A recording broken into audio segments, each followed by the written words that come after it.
The modern followers of Muhammad, understanding perfectly well the implications of a 53-year-old man having sex with a 9-year-old child, do their worst to either deny or pervert the very Muhammadan records that tell us this sordid story.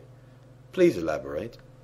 Although we have addressed part of this issue in other earlier chapters, nonetheless it is one of the more sordid episodes in Muhammad's conduct that even modern Muhammadan scholars do their worst to hide.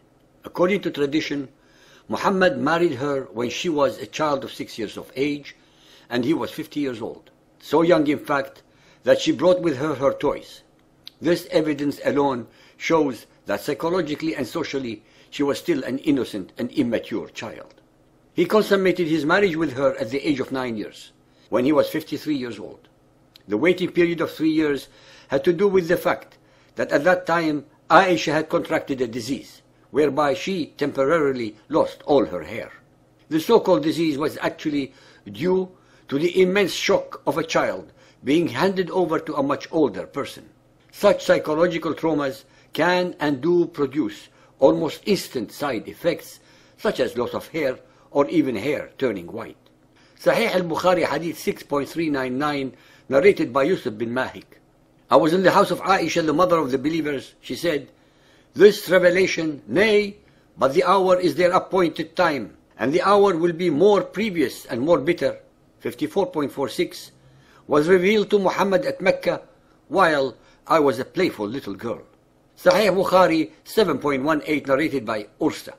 The Prophet asked Abu Bakr for Aisha's hand in marriage. Abu Bakr said, "But I am your brother." The Prophet said, "You are my brother in Allah's religion and His book, but she is lawful for me to marry." Abu Bakr was so shocked at Muhammad's proposal to marry his child Aisha of 6 years that he told him, "But I am your brother." This word "but," which in Arabic is innama, brings out the true disbelief of Abu Bakr regarding the request, which of course turned out to be an unchallengeable demand. Abu Bakr's shock alone is evidence that what Muhammad was demanding was against the social norms of even the pagans of 1400 years ago. Since his companions actually believed him as the messenger of Allah, Muhammad was able to fulfill each and every one of his fantasies, lusts and desires. Muhammad was able to receive alleged divine verses, sanctifying them with made-to-order revelations from his accomplice, the ever-obedient and willing Allah. Sahih al-Bukhari 5.234, narrated by Aisha. The Prophet engaged me when I was a girl of 6 years. We went to Medina and stayed at the home of Ben al-Harith bin Khazraj. Then I got ill and my hair fell down.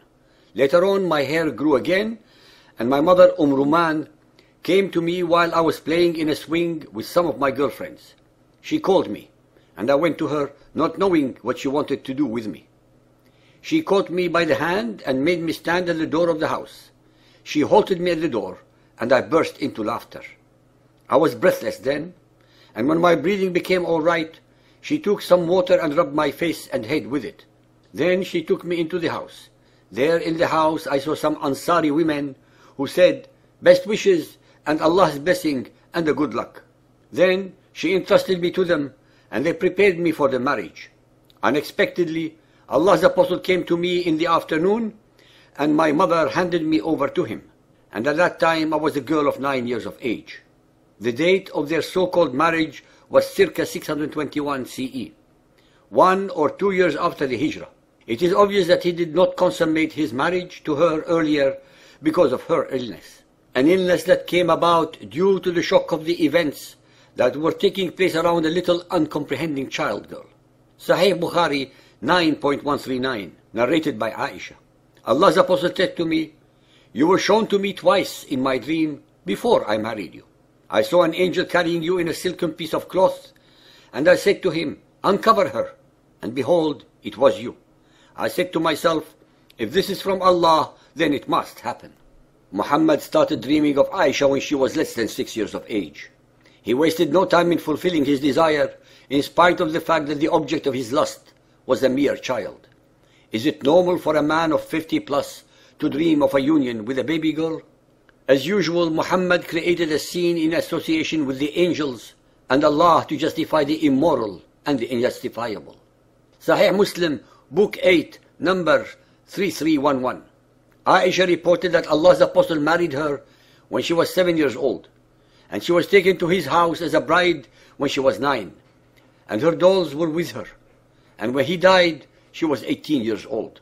The Holy Prophet died when he was 63, so he must have married Aisha when he was 51 and went to her when he was 54.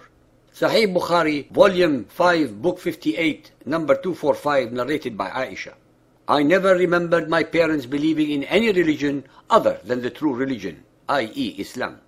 If Aisha was older, i.e. 16 or 18, as some Muslims claim, she would have remembered the religion of her parents prior to becoming Muslims. Sahih al-Bukhari 7.88, narrated by Ursa. The Prophet wrote the marriage contract with Aisha while she was 6 years old and consummated his marriage with her while she was 9 years old, and she remained with him for 9 years, i.e. till his death. Sahih Bukhari 8.151, narrated by Aisha. I used to play with the dolls in the presence of the Prophet, and my girlfriends who also used to play with me. When Allah's Apostle used to enter my dwelling place, they used to hide themselves, but the Prophet would call them to join and play with me. Fath al-Bari, page 143, volume 13, explains the obvious. The playing with the dolls and similar images is forbidden, but it was allowed for Aisha at that time, as she was a little girl not yet reached the age of puberty. Muhammad was invariably permitted by the ever-obliging Allah to have Allah's rules broken only in his case. Once again, another Muhammadan scholar confirms that Aisha had not then reached puberty. Sunan of Abu Dawood, Hadith 2380, narrated by Aisha. The Prophet used to kiss her and suck her tongue when he was fasting. Al-Tirmidhi, Hadith 6182, narrated by Aisha. Gabriel brought a picture of her on a piece of green silk to Allah's Messenger and said, "This is your wife in this world and the next." In this hadith, Gabriel brought a picture of Aisha, but not Aisha herself. It seems that Allah found a great deal of time to accommodate and be at the beck and call of Muhammad's personal needs as well as those of his household. None of the Hebrew prophets ever received such minutiae of attention to their personal requirements and comfort, even those with whom he befriended, as Abraham, or talked direct to Moses. Sahih al-Bukhari 1.229, narrated by Aisha. I used to wash the traces of janaba, semen, from the clothes of the Prophet, and he used to go for prayers while traces of water were still on it. Sahih al-Bukhari, volume 7, book 62, number 17, narrated by Jabir bin Abdullah.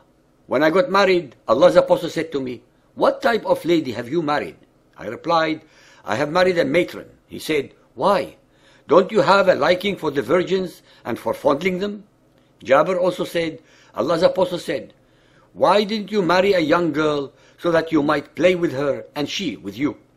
In the classic history of the life of Muhammad, Sirat Rasulullah, by Ibn Ishaq, page 311, there is an account in which Muhammad expressed a marital interest in a crawling baby.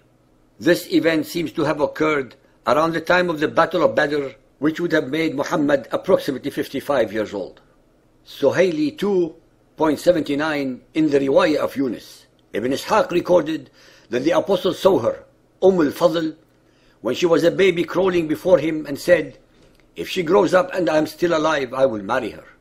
But he died before she grew up. So Muhammad's interest in young girls extended beyond Aisha. Why would anyone think that Muhammad's sexual interest in babies be the timeless expression of the will of Allah? How does such a prurient desire support Muhammad's claim to be a prophet of Allah? Such a desire by an old man is contrary to nature, and it is a perversion against the moral order of Allah's universe.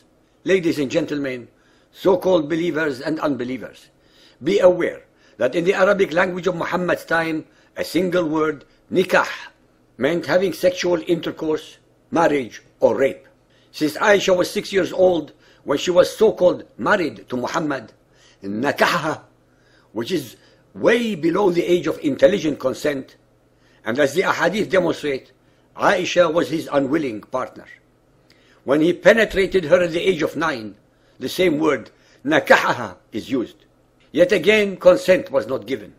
Hence, based entirely upon all the evidence at hand, This is purely a case of rape. Muhammad raped Aisha. As an aside, although Muhammad preferred to have sex with the young Aisha more than any of the other 8 wives, she was not able to conceive. It should be pointed out that he most probably damaged her reproductive system by penetrating her at such a very early age. So-called believers, go to Google and investigate this subject, and you will find to your shock and amazement that the current Muhammadan sources tell you that he married her at the age of 10 to 11 and consummated their marriage at the age 14, 18 or 19. Why pervert the original hadiths and deceive the readers if it was a morally, culturally and biologically acceptable case?